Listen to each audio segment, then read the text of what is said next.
Want to be sure you're getting the most out of your retirement for all the years of your retirement?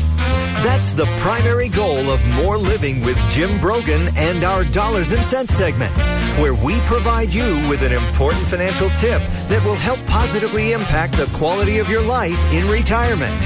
And now here's Jim with this week's Dollars and Cents tip. Well, the holiday season is upon us. And, boy, the stores are just opening up earlier and earlier and earlier. Some of them opened at midnight, Thursday night. Some of them even opened on Thursday. And I guess for my Dollars and Cents segment this year, or this week, I want to say don't put Christmas on your credit card. The credit card companies, by and large, the thing they like about it is when you pull out your plastic, they want to make it as easy as possible to swipe that credit card and you don't even think about the money that you're spending. And that's the problem you get into, is you're just not thinking about what you're doing. And they want to make it as easy as possible for you to spend that money without thinking about it. Psychologically, when you have to pull out your wallet or your purse and take that money and you see it leaving your hand, it's psychologically, you don't spend as much money. As a matter of fact, the classic example is McDonald's. When McDonald's went from cash only to accepting credit cards, when they were cash only, their average purchase was $4.50. When they switched to credit cards, their average purchase on credit cards is $7.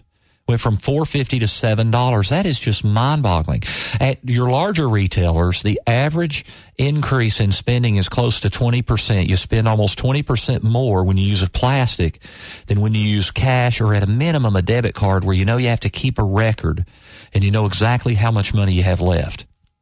Don't put Christmas on your credit card. And then, of course, we're all familiar with the interest charges. If you have $1,000 you owe on a credit card and you make a typical minimum payment on a typical credit card, it'll take you 9 years to pay off the credit card, and you'll pay over $1,100 in interest alone on the $1,000 that you initially borrowed. And that's what happens when we spend more than we have, because we don't think about what we're doing. You accumulate this debt and you can't pay it off very quickly, and it takes a long time. So I guess to solve that problem, a couple of tips. One is make a plan. Write it down on paper. Jeff was talking about that with your diet, how important that is when you're changing habits, is to write those things down and make a written plan. If you fail to plan, you're planning to fail. And really, when it comes to money, you should be spending that money on paper before you actually go out in the store and spend it. And then another thing I would say is, it's only natural that when you're shopping for Christmas, you're going to make impulse purchases for yourself. You're going to be buying for somebody else. You're going to see something you really like. You're going to say, I really want to have that.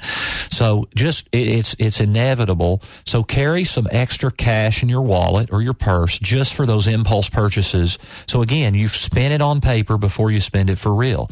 And just know it's going to happen. You've got it budgeted for. When you see those impulse items, you've got that money in your wallet. Don't put Christmas on your credit card. If you'd like to, that's our Dollars and Cents segment this week. If you'd like to hear more of those segments, we bring those to you each and every week. There are several ways you can do that. Probably the easiest is you can go to broganfinancial.com and click on the More Living link, and it'll pull up all the past Dollars and Cents segments. You can also go to YouTube. Go to youtube.com/Brogan Financial, and you can pull up all our Dollars and Cents segments from the past several months, actually. You can also follow us online at facebook.com/More Living. You can also follow us on Twitter at twitter.com/Brogan, FIN for financial. That's twitter.com/Brogan, FIN. And we've also got a blog up at broganfinancial.wordpress.com, where we post links when we post a new Dollars and Cents segment, or if I have a media spot where I've been interviewed by the media, the local TV or radio, we'll always post it there. I also publish my monthly newsletter on that blog. So do check us out online.